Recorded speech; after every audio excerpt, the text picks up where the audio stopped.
அனைவருக்கும் வணக்கம். இன்றைக்கி வீடியோ வந்து மூட்டு வலியை அதிகரிக்கும் உணவு.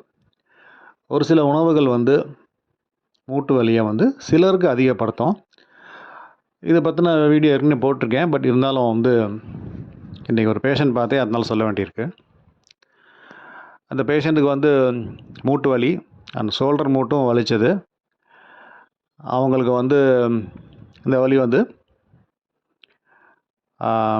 பீட்ரூட் சாப்பிட ஆரம்பித்ததுக்கப்புறமா அதிகமாகிடுச்சுன்னு சொன்னாங்க. பீட்ரூட் ஜூஸ் குடிப்பாங்களாம். ஸோ ஹீமோக்ளோபின் கம்மியாக இருக்குது அப்படின்றதால அந்த லேடி வந்து பீட்ரூட் ஜூஸ் வந்து நான் எடுக்க ஆரம்பித்தேன் அப்படின்னு சொன்னாங்க.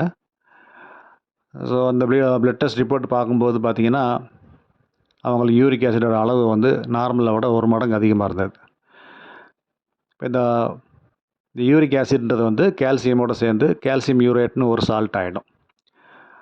இந்த சால்ட் வந்து எந்த மூட்டுகளில் படியுதோ அந்த மூட்டு வந்து தேய ஆரம்பிச்சிடும். ஸோ இந்த பீட்ரூட்டு, காலிஃப்ளவர் இது ரெண்டுலேயுமே வந்து யூரிக் ஆசிட் அளவு அதிகமாக இருக்குது.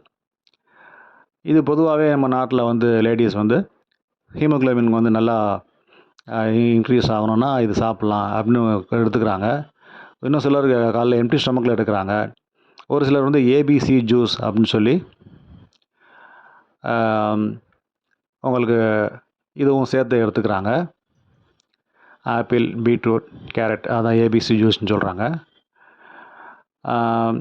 அதுபோல் இன்னும் சில உணவுகளில் வந்து யூரிக் ஆசிட் நிறையா இருக்குது. பார்த்திங்கன்னா சீ ஃபுட்ஸில் நிறையா இருக்குது. நான் வெஜிடேரியன் ஃபுட்ஸ் எல்லாத்துலேயுமே இருக்குது. இது வந்து ஒரு சிலருக்கு வந்து அவங்க பாடியோட மெட்டபாலிசம் வந்து போராக இருக்கும் டுவர்ட்ஸ் யூரிக் ஆசிட். ஸோ அதனால் வந்து யூரிக் ஆசிட் லெவல் வந்து பிளட்டில் அதிகமாகும் போது அது வந்து மூட்டுகள், ஜவ்வுகள், நரம்புகளில் படியும். மூட்டுகளில் படிஞ்சால் அந்த மூட்டு தேய ஆரம்பிச்சிடும். நரம்புகள், ஜவ்வுகள் வந்து வீங்கும்.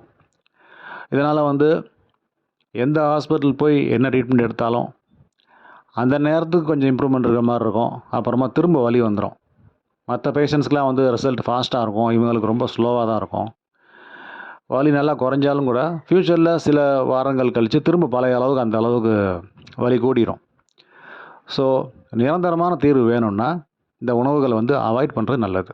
தேங்க்யூ.